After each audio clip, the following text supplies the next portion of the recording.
টেকনোলজিস্টের নাম, যেমন এই বাইরের যে ডিপার্টমেন্ট টেকনোলজি হেডকে তার নাম এখানে লেখা আছে। যেমন ডিপার্টমেন্ট, আমরা যে বাইরে কাজ করি, এই বাইরে কোন এমএনএসের ডিপার্টমেন্ট অনেকগুলো, মানে এটা যেমন এই যে আইটেমটা নাকি, এই আইটেমটা ডিপার্টমেন্ট কত T74, এখানে লেখা আছে T74।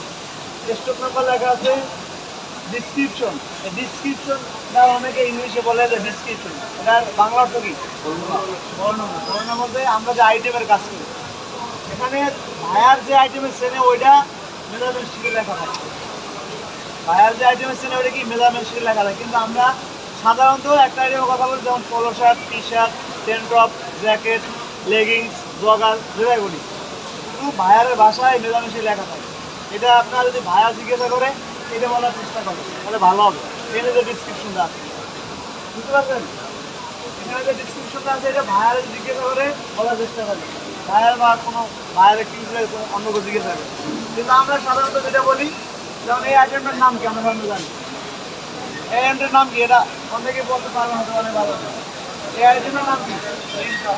Ten top. কিন্তু এটার নাম কি? এরকম। কিন্তু এখানে কিন্তু অনেকগুলো টেন টপ লেখা থাকে না, কিন্তু এনে যদি কেউ জিজ্ঞাসা করে ডিসক্রিপশন এটা বলবে। তারপরে লেখা আছে এই ফেব্রিক্সের কনজামশন, যেমন এটা কত পার্সেন্ট, 97% কটন, তারপরে ইলাস্টিক কত পার্সেন্ট লেখা থাকে। রিপ কি, এটা 2/2 রিপ লেখা আছে।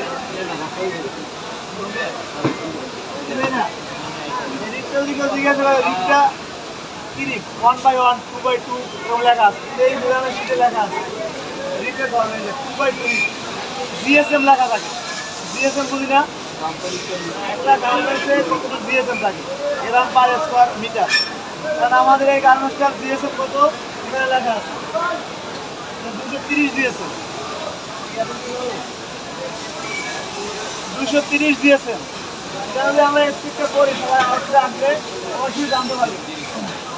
তারপরে ফ্যাক্টরি নেন, আমরা এটা কোন ফ্যাক্টরি লেখা আছে, supply technologist Abdur Razzaq, MNS technologist. MNS টেকনোলজিস্টের নাম, মানে আমরা যে বাইরের কাজ করি ইউটিউব করে আসতেছে, অনেকে আমরা ব্রাউজার করে আসতেছে, আমরা বাইরে কাজ করি। যেমন আমাদের রুমে একজন আছে সুজন স্যার, উনি কি আছে ইনস্ট্রাকশন দেওয়ার জন্য।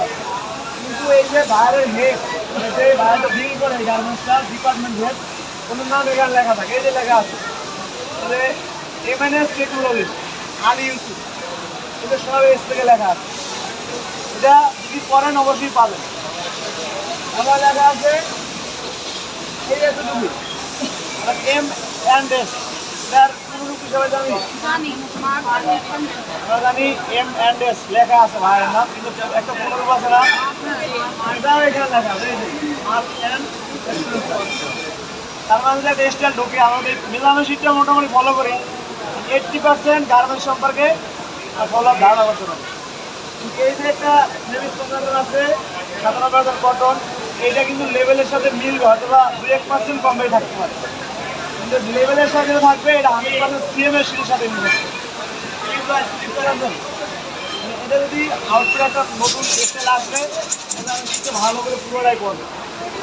এটা আছে মেজারমেন্ট, আর এখানে আছে ফেব্রিক্স সম্পর্কে স্টাইল, আইটেম, ডিসক্রিপশন যা আছে সবই মেজারমেন্ট শিট আছে। এটা সবাই ভালো করে পড়লে জানতে পারবেন। যদি কারো কাছে কোনো ডাউট থাকে সেই ক্ষেত্রে কী করবেন, আপনার যে বস আছে বসের শেয়ার করবেন, বস আমি এটা বুঝি না, যদি বস জানে অবশ্যই বলবেন, না জানে সে জানি না আপনাকে জানাবে, ঠিক আছে? কিন্তু তাহলে আমরা যখন ভাইয়ার দেখুন শিখে ফেলে আমরা শিখাবো না, অপমান শিখাবো না। আমাদের একজনের অপমান করেন না শেখার কারণে পুরো ফ্যাক্টরি অপমান করে নাকি, কিন্তু বসেরা কিন্তু শেখানোর চেষ্টা করে। আপনাদের সবাই থেকে রাখতে পারলে আমার শিখতে হবে। আপনার প্রশ্ন আছে, আপনার বসে অনেক সময় জানে না যে আপনি জানেন কি জানেন না, আপনার বসে জানে আমার কয়টা আমি ভালোভাবে শিখেছি, সবই জানে। আমাদের আইডিয়া এরকম নাকি, কিন্তু আপনি যেটা জানেন না ওইটা প্রশ্ন অবশ্যই করতে হবে। প্রশ্ন যদি না করেন তাহলে আপনিও শিখতে পারবেন না, আর আমিও জানতে পারবো না আপনাকে জানেন। এই জন্য যত প্রশ্ন করবেন আপনার বসের জানা থাকলে আপনার বসে বলবে, আর আপনার বসের না জানা থাকে সে শিখে আপনাকে জানাবে, তাহলে আমরা সবাই কি জানতে পারবো। বুঝা গেছে? তাহলে আমরা কোথাও ধরা খাবো না বা অপমান করবো না। অপমান থেকে দূর হয়ে গেলে কী করতে দেবো, জানতে দেবো। একটা স্টাইল আসার আগে যেমন একটা লাইনের যে স্টাইল থাকে আউটপুটে কিন্তু সরাসরি আসে না, ইনপুট শেয়ার করার পর ওখান থেকে লেআউট স্টার্ট হয়। আউটপুটে যারা আছেন বা প্রসেস যারা আছেন ওই আগে কিন্তু টিম কার্ড স্যাম্পল সব কিছু উঠে, ওই স্যাম্পল সম্পর্কে আগে আইডিয়া নেব বন্ধুর কাছ থেকে। যেমন আমার এই স্টার ঢোকার আগে আমার পূর্বে আইডিয়া দেন, আর যখন একটা ফার্স্ট আউট টেবিলে আসে তখন অল্টারেশন বেশি হয়, তারপরে প্রোডাকশন হয় না, তখন একটা হ্যাসার ভিতরে থাকে। আপনার বসেরা যারা আছে তার চাপে থাকে, এই ফার্স্ট আউটপুট রিপোর্ট করা লাগে, মেজারমেন্ট করা লাগে, স্কেলিং মিলার লাগে, একটা চাপ থাকে, তখন কিন্তু প্রপার শিখার মধ্যে একটা সময় থাকে।